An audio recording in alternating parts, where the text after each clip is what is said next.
Manhattan Project veterans John Mensch, Gordon Knobloch, and Bob Porton recall their bewilderment after arriving at Lamy. I arrived after 3 days on the California Limited, which was extremely limited. It pulled off at every siding to let other trains go by. It stopped at every little town and to let people on and off. Finally arrived at Lamy in the evening, went into the little station at Lamy. One man was taking care of all the baggage. He was also the ticket salesman. And there was only one man at the station. Nothing else within miles of the place except a bar, which was off limits. Finally, the train did grind to a halt, and we got ourselves off that train and looked around, couldn't see on the right-hand side until the train went by.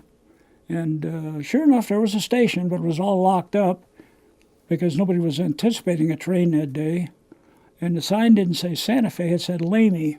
And I was just sure something went wrong. But there was a general store, and he had a telephone, and he assured me that this was indeed the stop for Santa Fe because the train didn't go through Santa Fe. And I was naive enough to think that the Atchison, Topeka, and Santa Fe Railroad probably went through Atchison, Topeka, and Santa Fe, but it didn't do that. I saw mountains and saw sagebrush and saw this isolated place. My first thought, and I recall it, I said, they've sent us to outer Siberia. Surely this is not where we're going to serve.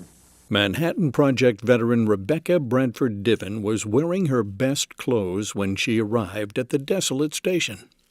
I dressed with care. A little pillbox with a veil, my precious nylon, high heels, and I was ready to go to Los Alamos. Well, I stood on the platform and waited, and finally a whack came up and said, "Are you Becky Diven?" "Yeah." And I later discovered they said, "She's never going to last here."